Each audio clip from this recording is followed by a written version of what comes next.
Texas boxing scene is honored to have breakthrough trainer San Antonio's own Ronnie Cantu. Welcome to the program, Ronnie. It's really good to have you on. How's it going? Thank you for having me, Gary. It's good, man. Everything's going good. So everything just can't complain, man. Everything's going good. It's been a heck of a few months for you. Hmm. Obviously, you're training with Kendo Castaneda.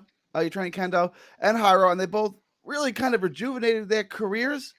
Yeah, I want to talk to you just about that for a minute, right? Because Kendo is not just you don't just train him. It's not just a professional relationship. He's been your best friend, for years. yeah. Uh, For it's almost 20 years now. Probably we're 18. I met him when we were about 10 years old, and we're both 28 now. so what's that like having training your best friend and kind of guiding his career at this stage? It's fun, man. I can't complain. It's I feel like the chemistry is something special, which is why I feel like it's working. We understand each other on a different level. I don't even have to say something sometimes, and he already knows. So it's like it makes it a lot easier on me. Same thing with Hyro too. It's that's my best friend, man. We have a relationship outside the ring, and working together in the gym just makes it that much more fun. So that's why I feel like that's why it has been successful because the chemistry is just on another level. It really is, and you saw that when he really got pushed in that Fernandez fight a couple weeks ago. Hmm. You could see that there was a bond there that goes beyond just trainer and fighter. But I wanted to ask you, Kendo's had Lehi work his corner, Bobby Benton work his corner. I mean, he's been Hmm. with some of the best trainers and world champions. What's it like? We say, okay, I mean, I'm 28. I don't have the experience of Bobby Benton or Lehi, but I'm going to guide his career now. I'm going to get him ready for the biggest fights of his life. Is that like extra pressure because it's not just a fighter? It's a friend and a brother to you too. Yeah. Is there? Nah, not really. At the end of the day, because I mean, I've done it too. I had over 100 amateur fights myself, so I know the game. Um, I've been in this my whole life, man. It's same. Me and Kendall have grown up together. We grew up in the amateur ranks. We've done the exact same things for the past couple years, and so it's like it's just like just just just extending that friendship in a way, just having to push each other. We believe in each other, we push each other, and that's what makes it more fun, man. It makes it that much more easier. So I want to take me back to the beginning of the tournament, Hmm. the last shot tournament. He gets Sonny Fredericks in the first round.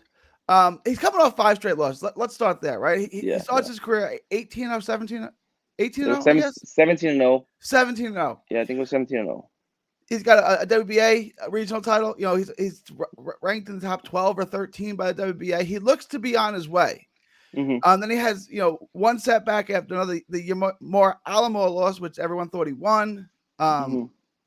Then he fights Zapata, which he fights him really well. Comes up short, but you pick him up after five straight losses, right? You Yeah, become yeah. his main. Where's he at in that stage of his career right now? I mean, is he down? Is he thinking it's over, or where? Because he's still 27 at that time, right? So where's he Yeah, yeah. at that stage of his career, like I mean, mentally? if you know Kendall will always stay the same. That's what we were in the fighter meeting with Antonio Tarver and Roy Jones, Malinaji, Marquez, and they're freaking out. Like, man, this guy's energy is crazy. Like after five losses, how do you have this energy? But that's just Kendall, man. He's always been the same. After every loss, after every win, he's the same person, and that's what makes it that much more easier to work with because it's like he's gonna be the same person today, same person tomorrow in the gym. He's gonna be the exact same person. So that's what makes it that There, much more fun. there really is no loss of energy. No, not at all. After the last loss to Rael Carriel on the Golden Boy card last December, Hmm. he seemed a little down. But you're saying that didn't last. He got right back in it. Camp went good going into the Frederickson fight. Like there was no. Yeah, yeah. No, with Creo, I mean, he knows. I mean, we were about to pull out the fight. He had like 3 weeks before he had sprained his ankle really bad at work. He Yeah. couldn't even move during sparring. Then that Tuesday before he got like real sick with cough and congestion, and we're like, man, don't even fight. He's like, no, he still ended up fighting. So we knew going into it, he wasn't 100%. So with that on his mind, he's like, now I'm better now. I'm 100%. I'm good. That loss doesn't even bother me. I talked to him before that fight Hmm. at the weigh-in, and he said, "No." He was coughing and wheezing. I'm like, "Are you okay?" He's like, "Yeah, I'm fine. It's just a weight loss. I'll be fine. Like, Yeah, I'll that's him. I'll rehydrate. I'm good." I'm like, All right, Yeah, man. and that's him, man. He'll push through regardless. He certainly is a warrior. But let's Yeah, get for to sure. the Fredrickson fight. Going into that fight, there was a video of you working on that left hook. Did you see something going in that fight that says, okay, Fredrickson is going to be susceptible to the left hook? We're gonna end this with the left hook. Did you see something going into that fight saying the left hook is the key? No, it was a double right hand. I think that's what it was. We're working on that double right hand. Um, and that's kind of what the plan was, just because of the reach advantage that Fredrickson had, just kind of It double was up. a double right hand. It was a double right hand. Yeah, Yeah, it was a double right hand, and then the hook just opened up. yeah. But that was the plan, just kind of just double up, triple up every shot, just to kind of take away that reach advantage because we couldn't throw one, we had to throw two or three or four to kind of take that away. So, and that double right hand, he stayed on the inside, and that hook just opened it up. He landed it, and it was a knockout of the year. Like Hmm. watching it, I was at home watching it on TV. I knew the fight was over as soon as it landed. Like, there's no way he's getting up. As his trainer, Yeah. did you know the fight was over, or did you think it was a chance that he may answer the count? No, it happened so quick. I like his back was facing me. I just saw him fall, and I'm just like, I jumped up, like, oh damn, like what happened? And like I saw him trying to get up, like it happened so quick. I saw him trying to get up, but it ended right there. So So I mean, that's the first round knockout, right? Then he moves on. Fernandez gets an upset victory, and he's fighting Fernandez in the mhm. next round. And first off, was Fernandez? I thought like Kendo would blow Fernandez out. Fernandez Yeah, really impressed me. Was he better than you thought, or did you kind of know? Okay, he I was. don't care what his record is. This guy's pretty good. Did you know Yeah, Fernandez was? no, I figured he was. I knew he was gonna be tough. I even told him after. I'm like, man, I think they caught it on camera. I'm like, bro, you were a lot tougher than I thought, and he just kind of laughed. He kind of smirked it off. But no, he was a lot tougher than I expected. He had a lot more foot movement than I thought he would. I had seen a couple other fights, and he didn't have that much foot movement, but you can tell he put in his work. He did the work in the gym, and he came ready. And I mean, good thing me and Kendall worked hard in the gym too. That's what paid off. So. I wanted to ask you because that was he got the first round knockout, which is special. But then he goes to this fight with Fernandez, which is Mhm. not a knockout of the year, but it's a fight of the year type of fight. Which is, I mean, the momentum is back and forth, right? Yeah. It wasn't really till about the 8th round or so where you said, okay, if Kendo just makes it through the fight, Kendo's going to win this fight, right? I mean, this was a back and forth war. Yeah, it was Um, it was back and forth. 8th round, going into the 9th round. This is a real close fight. What do you tell? We heard you say in the corner 6 minutes for the rest of your life, right? Like, I mean, Yeah, yeah. what are you telling him, and what's your mindset at that point where you're coaching him through this Hmm. war? I mean, there's no other way to put it, right?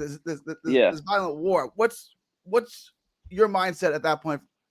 Man, and like I said, at that, like we understand each other on a different level. And after that eighth round, I knew something was up. I'm like I'm telling him what to do, and he's doing it, but then it just stops. It would just stop. I'm like, okay, what's going? Like, talk to me. What's going on? He's like, bro, I'm tired. Like, it was just an off day. I don't feel like he was 100% that fight. What helped us was all the work we put in the gym, and that he was able to dig that out. But it was. I feel like it was just an off day. But I told him, talk to me, man. What's going on? Like, and he's like, bro, I'm tired. Like, I'm exhausted. And I mean, at that point, I knew that you can't really tell as a fighter, having been there before. You can't really tell anybody any instructions at that point because it's like your mental tiredness. You're fatigued. You can't really execute because you're just tired. So I just like my instinct kicked in. Like, okay, I have to motivate him now. Like at this point, I just have to push him. And that's why I just said I was like, we got two more rounds. We got 6 minutes, man. For the rest of your life, that's it. And then that next round, that fight changed. And he almost ends it in the 9th round. I mean, it was real close to stopping him. At the 9th round, did you tell him to go for the kill, or did you say, okay, you're safe on the cards now? What's I mean, you can't really tell him that because you don't really know. What are you telling him at that 9th round? Because at that point, at least on my card, he's safe. Like, he can't Hmm. lose the fight on points now. Yeah. But he also has 3 more minutes to survive in the war. So what are you telling him going into that last round? Yeah, at that last round, I think I told him the same thing too. I was like, we got that round. Excuse me, we got that round. I said we got 3 more minutes now. We like stay alive, stay active. I mean, if I don't want to, I'm the type that like I don't want to. Okay, relax. Let's cruise. Let's ease the way into the decision. Like no, we have to go and take it. I didn't want because I knew the hometown fighter. You never know with judges being influenced by the crowd and just him being the hometown. You never know with boxing. So I'm just like we got 3 more minutes. I think I told him the same thing. 3 more minutes for the rest of your life. Go finish this round the way you just did this round, and it's not a good round. In your head, I mean, because the fighter always thinks they're winning, right? I mean, he's landing. Hmm. Did you think he was comfortable going? Did you think he was up? He had it won. Like at least in your head, were you comfortable going to that last round, saying, okay, as long as Kendo stays on his feet, he should win this fight? Or did you not know how did you really not know how the judges were going to have it? Yeah, it was close, man. I feel like after the first half of the round, like after the first five, I feel like we had three or four. So I'm like, I feel like we had enough in the bank already. But then again, Yeah. like the fight just moving so quick. You never know. Again, you never know if there's a one of those late rounds that one of those rounds that Kendall gave away at the end that the judge gave away. It's. I knew it was a close fight. I didn't want to like, okay, we got this fight won for sure. I knew it was close, but I wanted to go out on a good note. That's true. It was Kendo was winning the first, 2 minutes, 15 seconds, 2 minutes, 2 minutes, 30 seconds, and then Fernandez would Yeah. try to rally and steal it late. Is that frustrating as a trainer? Because Hmm. you know your fighter is doing the better work for the majority of the round, but like, are the judges just going to score the last 20 seconds of each round? Is that Exactly. frustrating as a trainer? I'm a little bit. It's like, man, like you got 20 more seconds. I'm looking at the clock. I was right by the clock, so I was looking at it and I was yelling at him like every 30 seconds was going. Okay, I'm like, you got a minute and a half. You got a minute. You got 30 seconds, and that's when he'll like kind of just chill. And I feel like that's something we got to execute a little bit better. But definitely a little frustrating. But I mean, I knew we were winning the majority of the rounds, so I'm like, if the judges are scoring it right, we should be winning these rounds. And they did. They all got it right. Hmm. It was either 6-4 or 7-3. Kind of everyone I talked to had either six, and all three judges had a 6-4, right? So Hmm. I mean, they were all in line of what we had at home. Yeah, yeah. So now he's got 2 wins in a row, 2 big wins, 2 wins on television on two pretty big cards. Hmm. Um, you kind of look at it like, wow, we did it. Like we turned your career around in about 4 months, right? Like Yeah, yeah. um, you know, after the Correal card, Robert Diaz from Golden Boy said, yeah, we thought he was a good opponent. We thought he was tough, right? It's like, Hmm. did his career go from being a contender to a gatekeeper, like in that, and now he's back, right? I And mean, now he's back. You can see him yeah. now. His confidence is even higher than before. That's you see Kendall. Kendall's And if you know Kendall's Kendo, he never lacks confidence. Right? never, never, man. It's at an all time high right now. He's got 2 wins. He's got confidence going. We got the momentum going. The chemistry is flowing, and man, I feel like he's back to when he was 17-0. But he never really seemed to look like he never really had a loss of confidence. Like the only time I see Yeah, him down was after that yeah, last loss. Like I've never seen him down. Right, at his first loss was Alamo, and I thought he won that fight. I mean, I think everyone pretty much thought he won that fight. It was in Alamar's backyard, I didn't even think yeah, the fight was close. First of all, I didn't even think it was close. When they were reading yeah, the scorecards, it was like 8-2. It's like, hey, that's about right. Like I thought Kendo won about 8 rounds in that fight. And then they gave it to the other guys. Like, this is one of the worst decisions I've ever seen. You know? yeah, um, but he's back. And again, it's not just your fighter. It's your best friend. So what's it like to have that personal hand in completely rejuvenating his career in such a short yeah. amount of time? Man, it feels great, man. It's like, and I told him after the fight, I'm like, man, look at this. Like, we're doing this, man. Like he's like, bro, yes, it's crazy. Like, who would have thought? It's all God's timing. That's what it is. I feel like it's God's timing. It's everything is coming together at the right time. Everything's flowing at the right time. We got so much momentum, and it feels great, man. It's an amazing feeling. So you got Antonio Moran, a veteran, and people Mhm. think Moran's a lot older than he is. He's Yeah, 29, he's right? It only doesn't 29. seem like Yeah, I he's looked it up. 35. I Yeah. thought he was like 33, and I looked it up. I'm like, oh damn, he's 29. But Moran's a professional. Yeah, Moran's been in with Devin Haney, yeah. Barbosa. He fought Alamar 2 to a draw. A lot of Pedraza. people think he won the Pedraza fight, right? He lost Hmm. 6-4 in all 3 cards. A lot of people thought that he should have earned at least a draw, maybe won that fight. Yeah. Um, So what's it like preparing for a veteran like Moran, right? Like he's not that old, he's not that much older, but he's been in real tough. Yeah, no, for sure. And I know it's gonna be tough. When it was funny, we shared the same locker room when we fought Fredrickson, and it was Moran next to us, and Kendo was in there, and we're like, man, watch this. This is gonna be the final. And sure enough, it's crazy. So we kind of expected it. We knew it was we kind of felt it coming. But I mean, we're gonna prepare the same way we prepare. We know we got to step it up a level too, which is why for this fight I'm gonna have we have the help of James Lehi too, the WC World Champ James Lehi. He's gonna help us. He wants to help us take it to that new level, and we know we got to. We know we got. We don't want to gas out at all this fight. We know we got to step it up, and we got to have the right sparring partners for this fight, and everything's being set in place right now. So we know we got to just step it up a level and just put in the hard work and execute that game plan. And that's going to be in Florida in December, correct? No, the fight's November 4th. November 4th. November 4th, and it's back Yeah. in Florida, the same venue as the last two fights, right? Possibly, yeah. I've heard. Okay. I've heard whispers of this or that, and I'll just kind of let it stay at that until they finalize the location. You pick the location, you'll have your fighter ready, right? Yeah, for sure.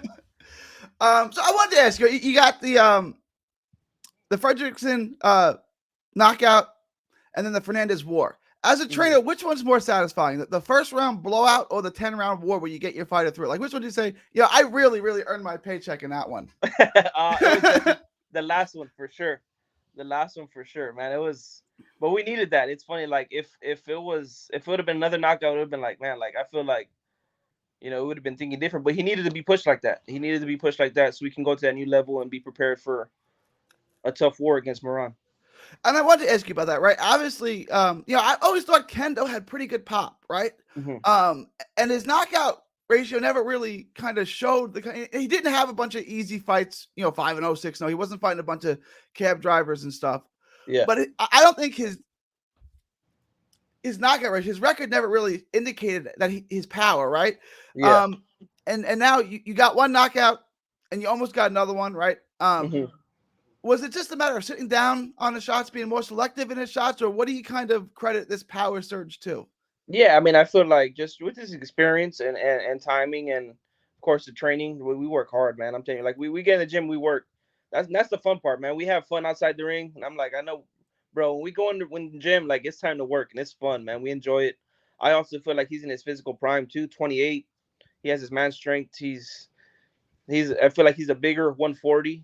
He's a smaller 147, bigger 140. So I feel like all that just correlates into one, and it makes him strong. It makes him one of the stronger guys at 140. Because he's been fighting at 140 for years now.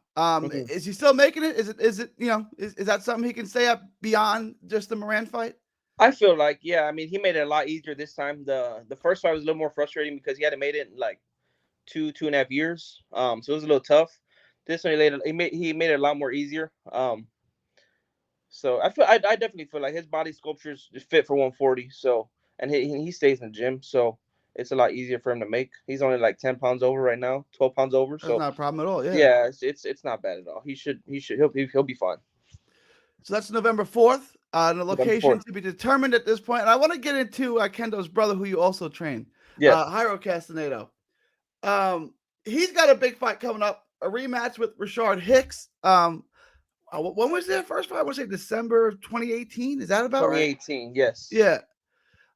Real close fight that went the other way. How's camp with Jairo going, and what adjustments do you have to make to right that wrong and win the rematch? Yeah, well, I'm not sure. You probably didn't hear. It was he just posted it on Facebook like 3 days ago. He tore a ligament in his knuckle. Who did? So, yeah, so that fight's not happening. Oh, I didn't even know that. Yeah. Yeah, no, it's unfortunate, man. Cap was going good, and this is a fight we want, man. This is a fight we want bad. I know we can right the wrongs from 2018. And I feel like the team we have now is going to be a major contributor to that. But yeah, I mean, unfortunately, that fight's not happening October. Hopefully, sometime beginning of the year. All right, that's unfortunate. I was looking forward to that too. I know. You're just as bummed as you are. That's how I am, man. We went through that. Went through that stage. Me and had it like, man, we already knew, but we kind of kept it on the low for a couple of days just to kind of make sure. He went to the doctor, and yeah, it's I think it's a torn ligament. He'll probably need a minor surgery. Should be out like 2-3 months. Was that going to be at 47 or 54? 54. That fight, 54. 54. Yeah. So talk to me about that, right? So take me back to May. Jairo's comeback fight after like 3.5 year layoff. Yeah, that was August of 2021. His comeback fight. So it was about a 3 year layoff, right? It was about a 3 year layoff. Yeah. Yeah, it was a little, maybe like a little over 3 years. Um, talking about what made him, what made him want to get back in the ring and how did camp go? And I mean, talk to me about what that urge for him to get back into the ring.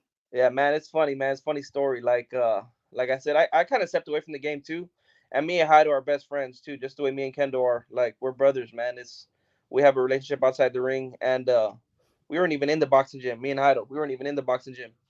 And funny, in 2020 during COVID, we saw Kendo's fight against Cepeda, Yeah. and Hydo's like, man, he had that. He saw that fight. He saw how close Kendo made it, how tough a fight it was, how good a fight it was, and he saw how good Cepeda was. And he saw he was 32, like in his physical prime. And Heido's like, hey, that's when The the wheels thought started turning. sparked. The thought sparked. Yeah, like let's do it. Like we can do it. Let's do it. And I mean, I think at that time Heido was what like 28, 29. So he hadn't fought in 2 years. So I'm like, bro, you're a young 28. You're a young 29. You know. So and I feel like that's when the thought sparked. Like, okay, let's do it. Let's try it. And then I mean, at that time he was like 200 pounds. So we knew we had some work to do. We worked hard in the gym for like a good 5 months, dropped that weight, and I mean at that time he was probably like 29, 30, and just turned 30, or was about to turn Yeah. 30 if I'm doing my math right. And just made it happen. I saw Jairo. I guess it was Kendo's fight in Nevada when he fought Stan Martineau, or whatever, right? Yeah, And I didn't recognize him, right? Because he was about, like 200 pounds. You're right. yeah, You're right. yeah. I forgot he was, yeah. He blew up. Yeah, he was lifting and he wasn't like big like weight. He was getting muscular. Yeah.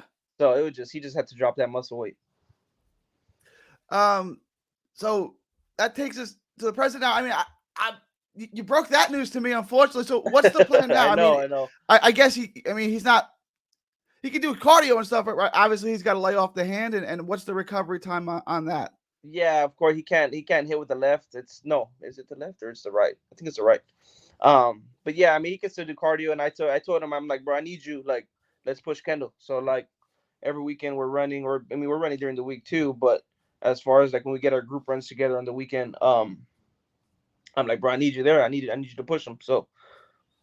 We need to push them. So just to kind of have that chemistry and just keep him in the gym too, keep him working. And he doesn't want to stay out of the gym too. He's just kind of bummed it happened, but he wants to keep working so that way when it's healed, we can get right back to it. That's good. And the boxing scene in San Antonio right now, I think is the best in the country, right? Like it's For the best sure. fight city in Yeah. the country right now with the amount of talent coming out. I always thought Kendo would be a part of that. And then he had some setbacks and now Mhm. he's right back in the picture, right? Like he's right back where he's supposed to be. Exactly. Um, assuming he beats Moran, you're saying he can stay at 140. I mean, Hmm. do you start seeing world title fights open up? Like, what do you guys want? I know you don't look past Moran. Moran's a real good fighter, Of but course. assuming you do win, you win the tournament. What do you guys want to do next?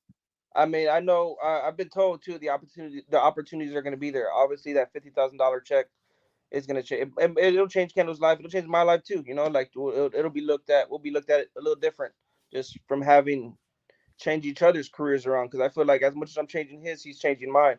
Yeah, for So sure. it's helping us. And I mean, I know the opportunities with Top Rank, Matchroom might be there. I've been told. So I know it just kind of we just gotta just continue to strive forward and work hard.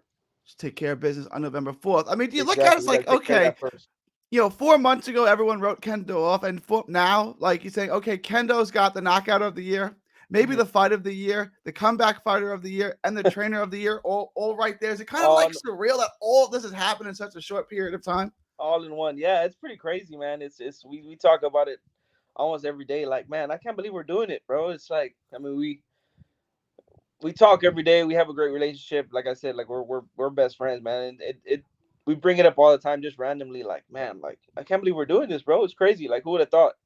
But it's God's timing, man. It all works itself out. So that's November 4th. Ronnie Cantu, it's been an honor, a pleasure. I know you have some shout outs, you have some sponsors, and then tell everyone where they can find you on social media.